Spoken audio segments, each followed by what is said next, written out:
Free piano tips at playpiano.com. Good morning, this is Dwayne, and today we'd like to talk about fattening your chords. Instead of playing just plain chords that occur in most songs, such as the C chord, or the F chord, G chord, or the F chord, or the D chord, or the A chord, or E flat, or whatever. Instead of just playing the plain chords, I'd like to talk about ways to fatten those chords, to fatten them up, okay? And one way we can do it is simply by adding color tones. For example, if you're playing the G chord, and if it's possible, if it works out with the melody at all, then you ought to add something like a major seventh and an eighth, like that's a major seventh, and that's a ninth, and that's a major seventh. Or a dominant seventh with a ninth. Or add a sixth to the chord, or a 6/9. Okay? So that's one way, simply to add color tones. If you're playing the C chord, add a 6 or add a 7. It depends where the melody is, of course. Like if G is the melody, I can add a major 7th there, say, okay? Or a dominant 7th, or a 9th, or a flat 9th. In other words, add a color tone whenever possible. That will go a long ways towards fastening your chords. Another way to do it is to voice in fourths. Instead of, chords are usually voiced in thirds, but instead, consider something like this. It involves color tones as well, but like you could voice a C chord like this: E on the bottom, A, and then D. You see, each note is a perfect fourth away from the other. 1, 2, 3, 4. 1, 2, 3, 4. Okay. By playing a C chord that way, after you play a low C, then you've established that big sound like this.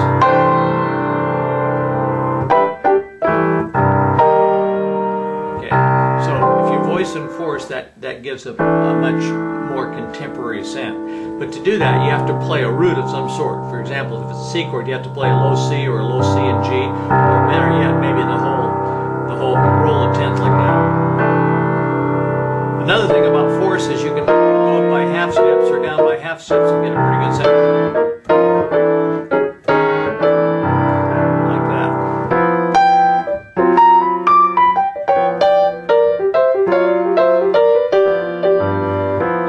I'm voicing in fourths and I'm moving up by a half step, and that makes a nice contemporary sound.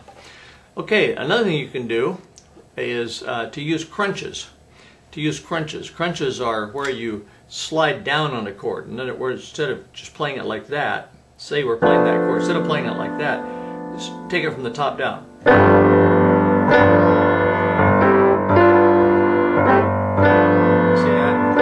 Crunching it from the top down. It's just the opposite. Usually we have an arpeggio going up like that. In fact, that's what a run would be made out of, an arpeggiated run, wouldn't it? But we're just crunching it down like that from the top.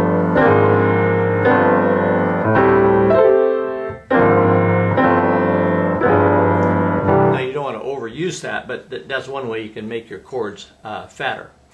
Another thing you can do is use blue notes. Instead of just playing all the notes as it is, you can slide off the black keys like this. In fact, I slid off B. Let me do it slow so you can hear it. B flat to B.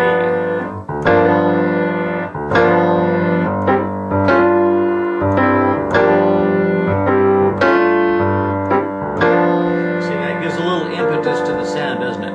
In fact, I can slide off 2 black keys here.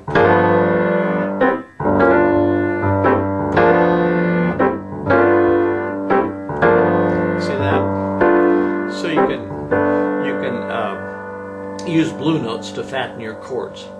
Another thing you can do is you can use polytonality. Let's say you're playing a song like this.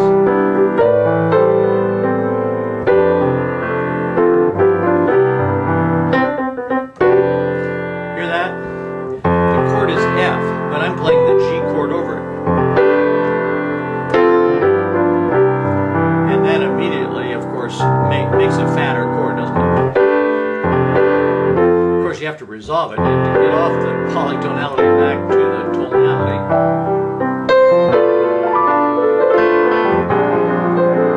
Okay. Another thing you can use tremolos like I just did. I don't remember where I started it, but I was on this chord and I went like this. And that fattens your chord. Often you can use a tremolo fired run. In other words, you take that tremolo and you fire out of it.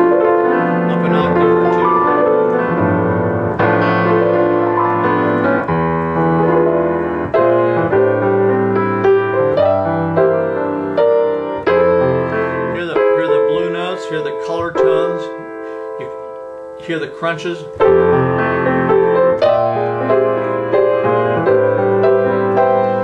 Another thing you can do is you can voice it with, you can use two hands voicing and use all of that. In other words, use color tones, use blue tones, blue notes. You can play in octaves like that with sliding off the open fifth like this.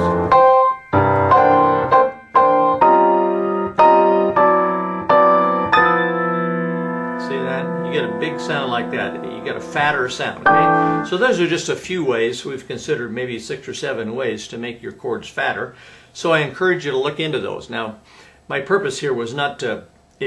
My purpose here was actually make you hungry, because you can't possibly learn all that in one setting. But get started and look into adding color tones, and then look into adding blue notes, and then look into voicing and force and so on. It's all doable. It's all possible. So if you like the sound, get to it. Start fattening your chords. Thanks. See you next time. Bye-bye for now. Hi, this is Dwayne again, and I'd like to tell you about a little book that I wrote a few years back. It's called Piano Chords and Chord Progressions: The Secret Backdoor to Exciting Piano Playing. And it's a terrific resource about chords.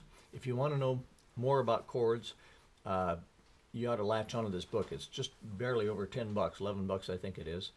And it covers all the chords and chord progressions that I talk about in my videos. It's just a great, it's not a substitute for videos, of course, but or DVDs, but it's a great summary, and it's so inexpensive that it's well worth your while to get. Here's a table of contents. You can just look down here and see all the things it covers. Starts out with major, minor, diminished, augmented, 6th, 7th, and on to 13th chords and suspensions and alterations, and then gets on to chord progressions and so on. So it's a very thorough book, and it's got a lot of illustrations. I'll just toggle through a little bit, so you can, and there's the back cover. So it's worth your while to get. So hope you take advantage of that. Thank you. Bye-bye for now.